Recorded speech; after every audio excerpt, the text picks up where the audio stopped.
ಈ ಘಟನೆಯ ಬಗ್ಗೆ ಸಂಸದ ತೇಜಸ್ವಿ ಸೂರ್ಯ ಹೇಳಿಕೆ ಕೊಟ್ಟಿದ್ದಾರೆ. ಘಟನೆಯನ್ನ ಖಂಡಿಸಿದ್ದಾರೆ. ಹಿಂದೂಗಳನ್ನ ಟಾರ್ಗೆಟ್ ಮಾಡಿ ಉಗ್ರರು ದಾಳಿ ಮಾಡಿದ್ದಾರೆ ಅಂತ ಏಷ್ಯಾನೆಟ್ ಸುವರ್ಣ ನ್ಯೂಸ್ಗೆ ಸಂಸದ ತೇಜಸ್ವಿ ಸೂರ್ಯ ಹೇಳಿಕೆ ಕೊಟ್ಟಿದ್ದಾರೆ. ಜಮ್ಮು ಕಾಶ್ಮೀರದ ಪೆಹಲ್ಗಾವ್ನಲ್ಲಿ ಭಯೋತ್ಪಾದಕ ಕೃತ್ಯ ನಡೆದಿದೆ. ಈ ಕೃತ್ಯದಲ್ಲಿ ಸುಮಾರು 26 ಜನ ಭಾರತೀಯರು, ಅದರಲ್ಲೂ ಕನ್ನಡಿಗರು 3 ಜನ ಸಾವನ್ನಪ್ಪಿದ್ದಾರೆ. ಸೊ ಇದೇ ಸಂದರ್ಭದಲ್ಲಿ ಪಬ್ಲಿಕ್ ಅಕೌಂಟ್ಸ್ ಕಮಿಟಿ ಕೂಡ ಶ್ರೀನಗರದಲ್ಲಿದೆ. ಅದರ ಸದಸ್ಯರು ಕೂಡ ಆಗಿರುವಂತಹ ಸಂಸದರು ತೇಜಸ್ವಿ ಸೂರ್ಯ ಅವರು ಕೂಡ ಇಲ್ಲೇ ಇದ್ರು. ಸೊ ಅಲ್ಲಿನ ಸ್ಥಿತಿಗತಿಯ ಬಗ್ಗೆ ಹಂಚ್ಕೊಳ್ಳಿಕ್ಕೆ ಈಗ ನಮ್ಮ ಜೊತೆ ಇದ್ದಾರೆ ಏಷ್ಯಾನೆಟ್ ಸುವರ್ಣ ನ್ಯೂಸ್ ವಾಹಿನಿ ಜೊತೆ. ಸರ್, ನೀವು ಕೂಡ ಇಲ್ಲೇ ಇದ್ದೀರಿ. ಆ ಸುದ್ದಿ ಬಂತು, ಈಗ ಅಂತೂ ಇಲ್ಲಿ ಹೇಗೆ ವ್ಯವಸ್ಥೆ ಅದನ್ನ ರಿಯಾಕ್ಟ್ ಮಾಡಿ? ಪಬ್ಲಿಕ್ ಅಕೌಂಟ್ಸ್ ಕಮಿಟಿ ಮೀಟಿಂಗ್ ನಲ್ಲಿ ಕೂತಿದ್ವಿ. ಮೊನ್ನೆ ಗುಲ್ಮಾರ್ಗ್ನಲ್ಲಿ ಮೀಟಿಂಗ್ ಆಯಿತು, ನಿನ್ನೆ ಶ್ರೀನಗರದಲ್ಲಿ ಮೀಟಿಂಗ್ ಆಗಬೇಕಾದ್ರೆ ಮಧ್ಯಾಹ್ನ ಚೀಫ್ ಸೆಕ್ರೆಟರಿ ಕೂಡ ಇದ್ರು. ಸಡನ್ ಆಗಿ 2-2:30 ಅಷ್ಟೊತ್ತಿಗೆ ಒಂದು ಅಟ್ಯಾಕ್ ಆಗಿದೆ ಅನ್ನೋದ್ರ ಬಗ್ಗೆ ಮಾಹಿತಿ ಬಂದು ಅವ್ರ ಮೀಟಿಂಗ್ ನಿಂದ ತಕ್ಷಣ ಹೊರಡಬೇಕಾಯ್ತು. ಏನು ವಿಷಯ ಏನು ಅಂತ ಗೊತ್ತಾಗೋ ಅಷ್ಟೊತ್ತಿಗೆ ಇದರ ಸ್ಕೇಲ್ ಏನು, ಯಾವ ದೊಡ್ಡ ಮಟ್ಟದಲ್ಲಿ ಆಗಿದೆ ಗೊತ್ತಾಯ್ತು. ಸಹಜವಾಗಿ ಮೊನ್ನೆಯಿಂದ ತುಂಬಾ ಜನ ಕನ್ನಡದವರು ನಿನ್ನೆ ಅಲ್ಲಿ ಗುಲ್ಮಾರ್ಗ್ನಲ್ಲಿ ಬಹಳ ಜನ ಭೇಟಿ ಮಾಡಿದ್ದೆ, ಡ್ರಂಗಲ್ ಬರ್ತಾ ಎದುರುಗಡೆ ಮೀಟ್ ಮಾಡಿದ್ದೆ, ಶ್ರೀನಗರದಲ್ಲಿ ಬಹಳ ಜನ ಕನ್ನಡದವ್ರನ್ನ ಮೀಟ್ ಮಾಡಿದ್ದೆ.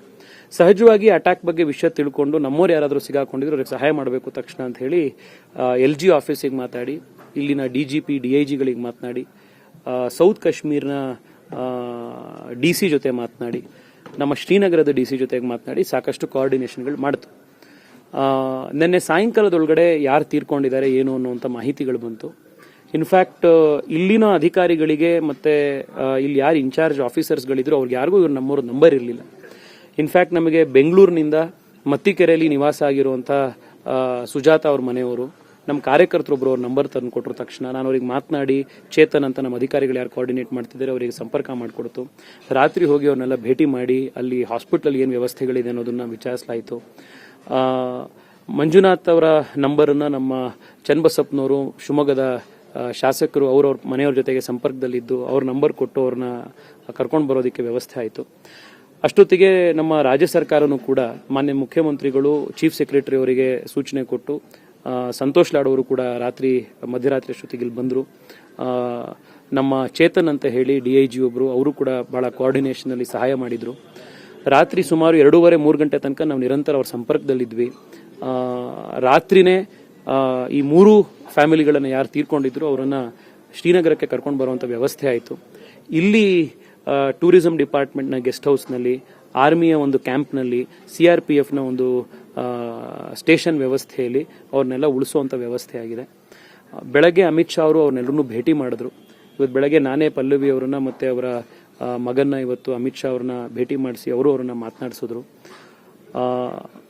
ಹಿಂದೆಂದೂ ಕೂಡ ಈ ರೀತಿಯಾದಂತಹ ಒಂದು ದಾಳಿ ಕಾಶ್ಮೀರದಲ್ಲಿ ನಡೆದಿರಲಿಲ್ಲ. ಟೂರಿಸ್ಟ್ಗಳ ಮೇಲೆ ಎಂದೂ ಕೂಡ ಅಟ್ಯಾಕ್ ಮಾಡಿರಲಿಲ್ಲ. ಬಟ್ ಈ ಸತಿ ಬಹಳ ಸ್ಪಷ್ಟವಾಗಿ ಟೂರಿಸ್ಟ್ಗಳನ್ನೇ ಹುಡುಕಿ, ಟೂರಿಸ್ಟ್ಗಳಲ್ಲೂ ಹಿಂದೂಗಳನ್ನು ಹುಡುಕಿ ಮರ್ಡರ್ ಮಾಡಿದ್ದಾರೆ. ಇದು ನಿಮಗಿವತ್ತು ಅಮಿತ್ ಶಾ ಅವರನ್ನ ಹತ್ತಿರದಿಂದ ತಾವ್ಯಾರು ಮೀಡಿಯಾದವ್ರು ಇರಲಿಲ್ಲ, ಬಟ್ ಹೆಣ್ಮಕ್ಳು ಯಾರು ಉಳಿದಿದ್ರು ಸರ್ವೈವರ್ಸ್ ಅವ್ರು ಮಾತನಾಡ್ತಾ ಇದ್ದ ರೀತಿ ನೀವು ಕೇಳಬೇಕಿತ್ತು. ಎದುರುಗಡೆ ಬಂದ್ರು, ಏನ್ ಹೆಸರು ಅಂತ ಕೇಳಿದ್ರು, ಹೆಸರು ಕೇಳಿ ಅಂತಂದ್ರು, ಯಾವ ಧರ್ಮ ಅಂದ್ರು, ಕಲ್ಮಾ ಹೇಳಿ ಅಂತಂದ್ರು. ಅವ್ನಿಗೆ ಯಾವ್ದು ಏನು ಅಂತ ಗೊತ್ತಾಗಿಲ್ಲ, ಅವ್ನು ಹಿಂದೂ ಅಂತ ಗೊತ್ತಾಗಿದ ತಕ್ಷಣ ಅವನಿಗೆ ತಲೆ ಗುಂಡು ಹೊಡೆದ್ರು ಅಂತ. ಇದು ತೇಜಸ್ವಿ ಸೂರ್ಯ ಅವರ ಮಾತು. ಕ್ಯಾಮರಾ ಪರ್ಸನ್ ಕೈಲಾಶ್ ಜೊತೆ ಡೆಲ್ಲಿ ಮಂಜು, ಏಷ್ಯಾನೆಟ್ ಸುವರ್ಣ ನ್ಯೂಸ್, ಶ್ರೀನಗರ.